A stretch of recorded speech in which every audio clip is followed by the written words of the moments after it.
Hi guys, welcome back to my channel. Mayam ngasidi ay alu khamin simbi tawraga yongsak iron lakke. Ay video thangataba su kuire yongsak su loina losalae hojikse aduna lodringai mamangda ay yongsak iron bagi video ma share tawjage. Ay video se thangat ke khanbadi kuire bane ado thangat badi ngamre thaba khara kanbagi adugi khara su thenge ado iron base akhoi mitai gidi loina nungti gi jumda chanarini ado aigi atopa jati gi imanabi singna akhoi mitai gi iron base thangat piro na hai adugi su ai thangat chai ini ngasi gi se adudi ai iron bagi se mathang uchara ge iron bagi alu hum kha khamen simbi se ani kha pasu jagani aduga ngari se manga kha ngari se khoi sigadi otonga aina hai ado mafam matungi na khena bakhara lai aduga morok tekpa nipan khak lore aduga morok ama khak lore asigi se picture su jam na sai hojik mathangda yongcha guchara ge yongcha ka iron doinina yongchak siga leire jumda panba yongchak ni ado asiga ngasi iron base tawjarage hojik pressure cooker da alu khamen simbi yongchak ngasai do loina chamthoga hapchanjare hojik tiffin da morok atek base hapchanjarani aduga ngari singdo hapchalani asisu pressure cooker da kamada loina makum khumjalaga hap kharani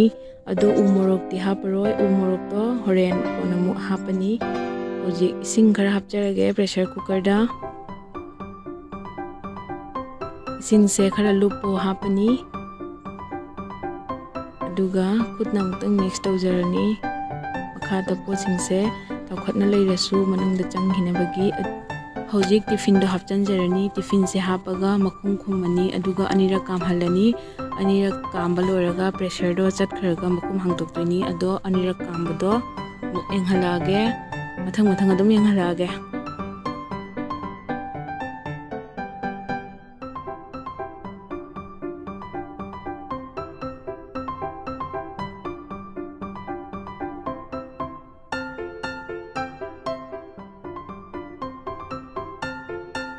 anira kame hoji makum se lawthoni pressure se chakhre maninjina camera ka loi mamjhalle hojik sigi se makum se lawthoni aduga poching se loina khabeina tawraga lawthoni loina lawthok jare hojik alu sing se side ama tawraga thammani iron gadaba tengbotuga rai hapchalani hojik yongchak siga ising khara hapchare sari banina maku khokpana nungai roi adugi ising ingba khara hape aduga maru singse sumaina loina lawthoni ado mathang lawthokpa loiraga mo enghalage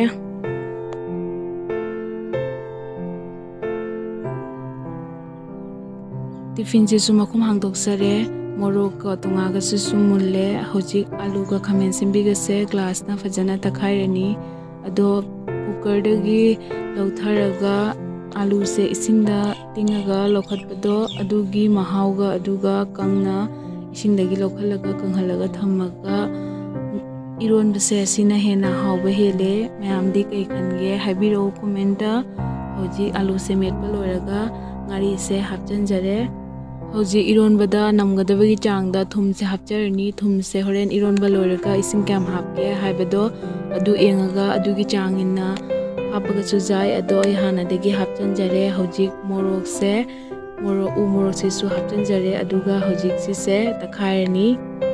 umorok se manam jam nusi sigi umorok se aduna su iron base hena hawandoini takpase lore hojik ising hapani ising se nangna chaningba adegi langna chaningba adu engaga hapiro ising se aidi khara nangna dum tawrani adugi ising se jamna haparoi hojik alu siga ising siga phajana mix tawrani khabeina mix tawjarage mix tawba loraga lore iron base aduga hauna bagi siga asangba fadigom adem atopa marol marang kai ka hapjage ado mayam sajibu su kuisalakre aduna sajibu gi cherau bagi kari thangacharoge haibado comment ta ibiramo ai tawjarake इरोनबसे असुमाइना महीसे जामनासु लांगदना सुमाइना इरोले सिना हाउबा हेले अदुगा हुजिक मथंगदा कई हापके हाइबदो आई उच्चरागे हौजिक इरोनबसिगा योंगचाक मरु हापनी मितैगिदी योंगचाक हारदि लोरबनी अदु मयांगसिंगसु हेना पामजले योंगचाकसे खोइदिगी हेना Moina हेना पामे याम Haware योंगचाकसे अदुगा हौजिक योंगचाका इरोनबसिगा फजना mix तौरनी अदुगा सिगा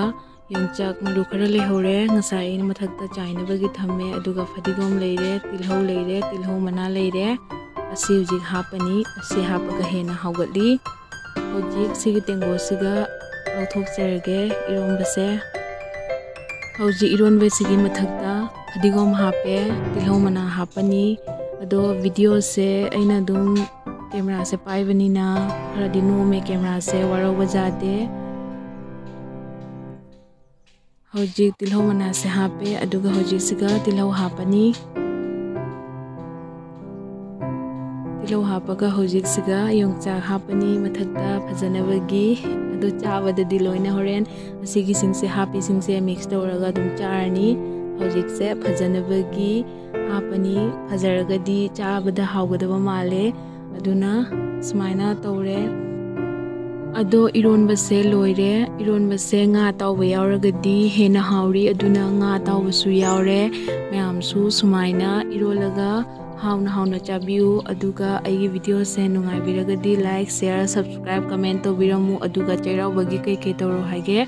adu comment ai biramo mayam asidi video se loisan jarage matang siga